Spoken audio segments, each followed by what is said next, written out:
Hello everyone, welcome back to my channel.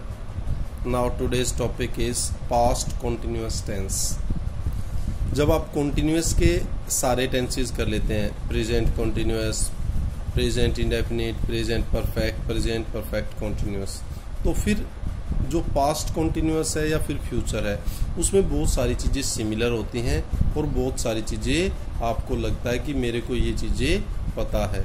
तो इन सब जानकारी के लिए और पूरी डिटेल के लिए आप पहले वाली जो वीडियोस हैं उनको भी देख सकते हैं। स्टार्ट करते हैं आज का अपना नया टॉपिक, पास्ट कॉन्टिन्यूअस टेंस। अब प्रेजेंट किया था, अब पास्ट की बात कर रहे हैं। कॉन्टिन्यूअस टेंस, इसका मतलब डिफरेंस क्या है? कॉन्टिन्यूअस टेंस ये सेम है, पास्ट प्रेजेंट और पास्ट में है। तो केवल यहाँ वाली जो चीज़ें हैं जो शो करेंगी ये पास्ट की इवेंट है, पास्ट के सेंटेंसेस हैं, उसी के ऊपर आपको फोकस करना है, नहीं तो और सारी चीज़ें प्रेजेंट की तरह सेम रहेंगी। अब देखते हैं, एक तो जो कॉन्टिन्यूअस है, कॉन्टिन्यूअस का मतलब निरंतर, लगातार, प्रोग्रेसिव, और वहाँ पर आपको बताया था वर्ब की फर्स्ट फॉर्म के साथ आईएनजी। इसका मतलब आपका टेंस चाहे प्रेजेंट का है, पास्ट का है या फ्यूचर का है, जहाँ कोई कार्य इन प्रोग्रेस है, प्रगति पर है, जारी है, वहाँ वर्ब की फर्स्ट फॉर्म के साथ आईएनजी आता है। अब कुछ चीज़ें क्लियर हो गई होंगी। अब स्टार्ट करते हैं अपना टॉपिक। सबसे पहले बात करते हैं हिंदी में पहचान की। कैसे पता चलेगा कौन सा टेंस है, क्या सिमिलरिटी इसके अंदर है। हिंदी में पहचान, वाक्य के अंत में रहा था, रहे थे या रही थी आता है। अब इसका मतलब पहचान करोगे जिस सेंटेंस के पीछे आपको रहा था, रहे थे या रही थी मिल जाता है, तो आप ये मान कर चलेंगे कि हिंदी में जिन सेंटेंसेस के एंड में ये सारी चीज़ें हैं वो पास्ट कंटिन्यूअस का टेंस है। अब फिर आगे बात करते हैं सेंटेंसेस कैसे। फॉर एग्जाम्पल, वह स्कूल जा रहा था, बच्चे क्रिकेट खेल रहे थे, सीता खाना पका रही थी। अब हमें जो देखना था रहे थे, रहा था, रही थी। अब हमें पता चल गया ये पास्ट कॉन्टिन्यूअस का है, था, थे, थी।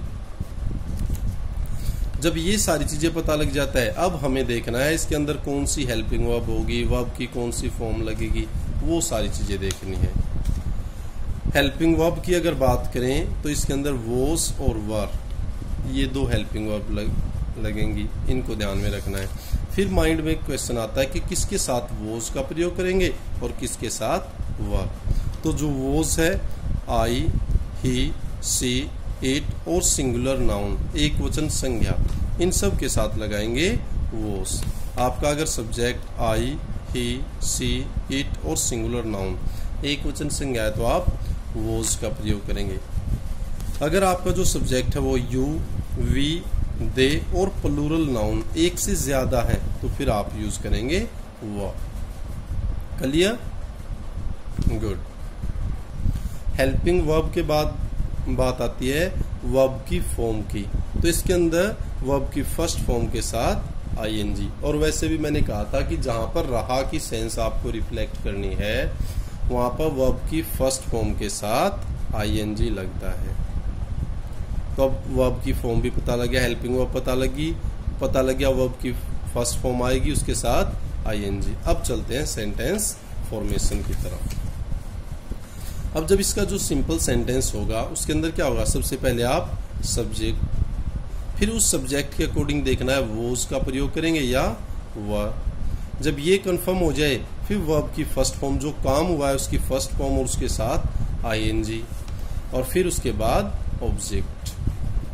अब जो सेंटेंस आपको दिए थे उनके अनुसार वह स्कूल जा रहा था तो ही वॉज, गो जाना, ING, going to school, he was going to school. बच्चे क्रिकेट खेल रहे थे, children were playing cricket. Sita खाना पका रही थी, Sita was cooking food. Clear? Good. फिर बात करते हैं नेगेटिव सेंटेंस है, अगर नकारात्मक है, नोट वाले हैं, तो अब हेल्पिंग वर्ब की जरूरत है, हेल्पिंग वर्ब दी हुई है, उसी के अकॉर्डिंग बस इट्स वेरी इजी।